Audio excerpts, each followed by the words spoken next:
It is evident that Louis never for a moment believed his wife to have been Napoleon's mistress. We have not only his written testimony to this effect, the fact is most fully borne out by the whole tenor of his conduct from 1800 to 1809. As to Hortense, no whisper of the calumny ever reached her until 1809. Her mother's marriage with General Bonaparte had been a severe shock to her.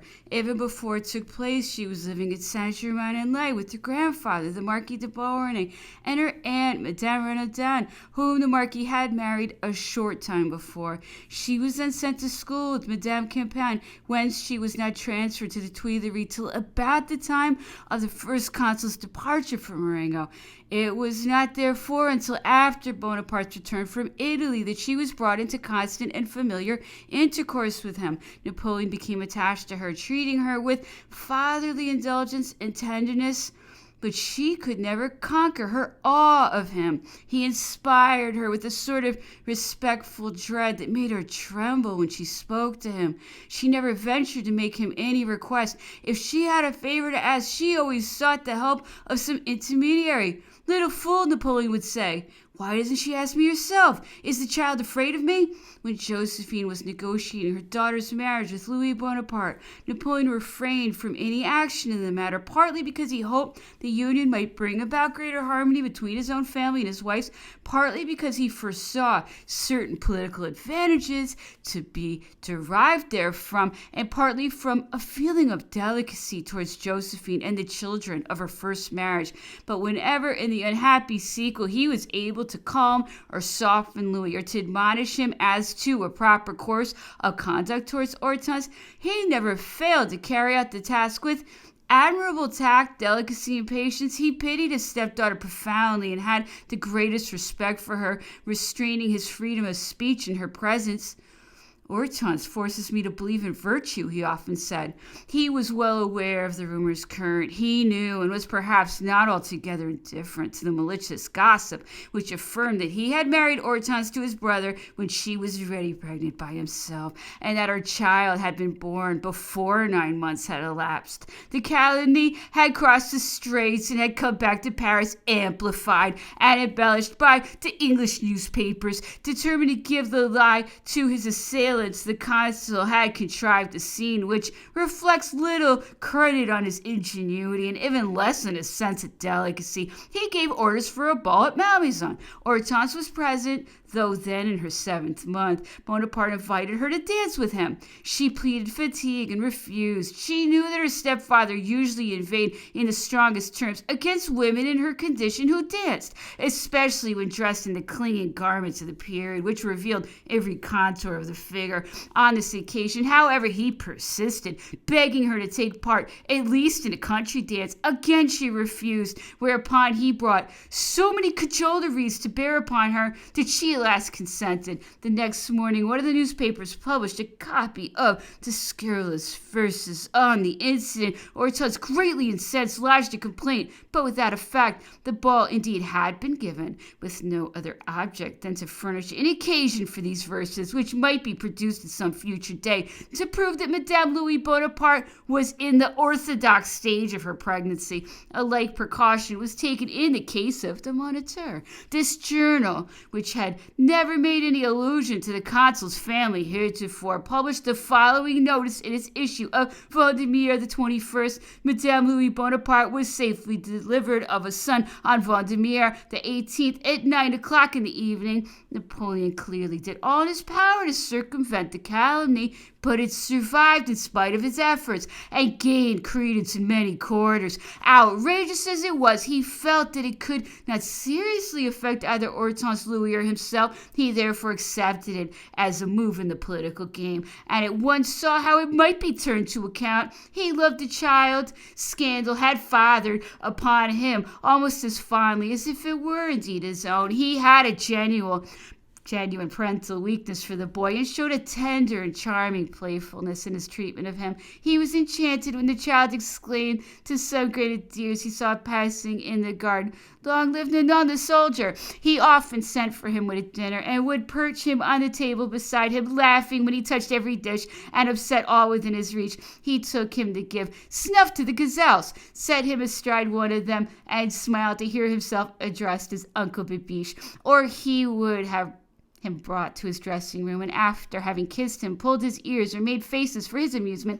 he would finally go down on all fours to play with him. He reflected that if he adopted the boy and proclaimed him his heir, the world would be convinced that he was his father. But what of that? They would recognize his blood, his race, his genius in the chosen successor. The heredity thus established would be no spurious heredity at variance with all popular constitutions, but a claim based on direct descent, the only hereditary claim admitted by popular logic. The idea was offensive from the moral standpoint, but Napoleon had no prejudices.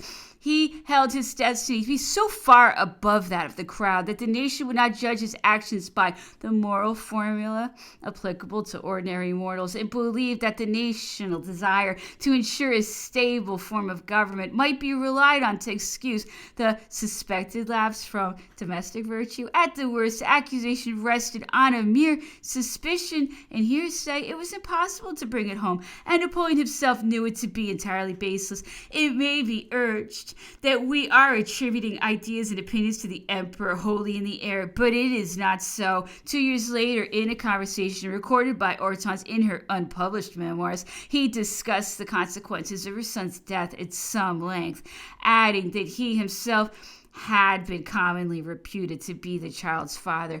"You know," he said, "the utter absurdity of such a suspicion, but I can assure you that at one time all Europe believed him to be my son." He paused a moment at Hortense's movement of surprise and continued, "No one thought the worst of you.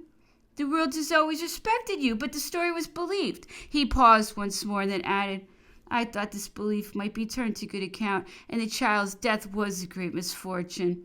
"I was so startled," wrote Hortense, "that I stood by the fireplace unable to utter a word. I heard nothing more that he said. That speech, I thought his belief might be turned to good account, seemed to lift a veil from my eyes. It threw all my thoughts into confusion. Above all, it wounded my heart most cruelly. What?" I exclaimed to myself, "when he treated me as his daughter, when it seemed to me so sweet and so easy to find in him the father I'd lost, were all his solicitudes, all his marks of preference, the outcome not of affection but of policy?"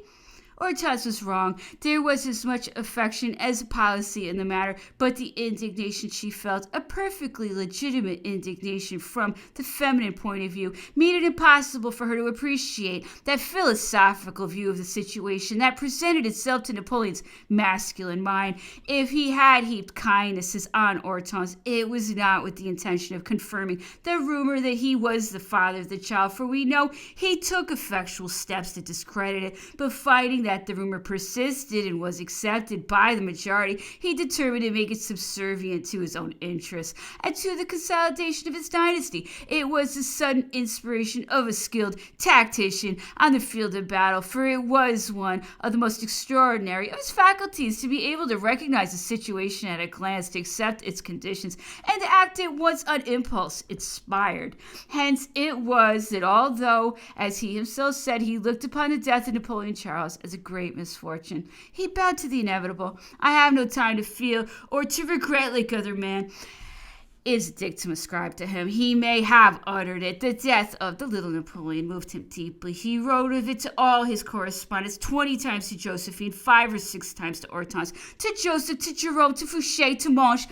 But it was his destiny, and useless tears over the irrevocable decrees of fate were contrary to Napoleon's nature and to the philosophy he had learned from long contemplation of the terrible chances of war, that game in which death is the partner of every player, but in which only the living are of account in the gambler's combinations. This particular combination had failed. Napoleon Charles had been one of the external links that bounded the Emperor to Josephine. That link was broken. The only only ties now remaining were those personal bonds of affection and tenderness woven during the years of companionship, disturbed by long absences, frequent quarrels, and strange misunderstandings. Could these ties stand the strain of such a test as that to which they were subjected in 1805 by the intrigue with Madame du Châtel? Chapter 15, Madame of Valeska. On January 1st, 1807, the Emperor, on his way from Pulstok to Warsaw, stopped to change horses at the little town of Bronia.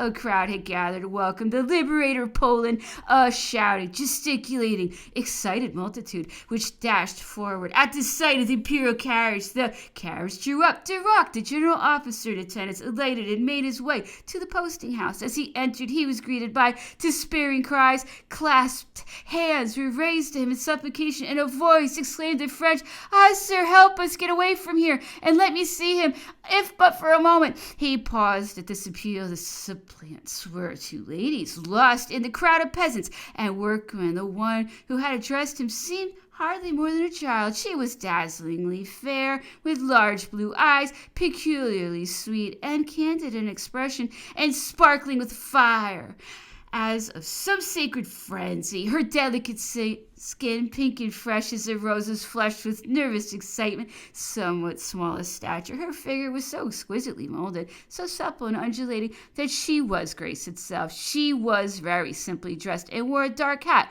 with a long black veil. Duroc took in all of these details at a glance. Extricating the two ladies from the crowd, he gave his hand to the beautiful blonde and led her to the door of the carriage. "Sire," said he to Napoleon, "here is the one who has braved all the dangers of the crowd for your sake." The emperor took off his hat and, bending towards the lady, began to address her, but she, beside herself with excitement, agitated almost to the verge of delirium by her emotions, cut short his speech and greeted him in a kind of transport. "Welcome, thrice welcome to our land," she cried.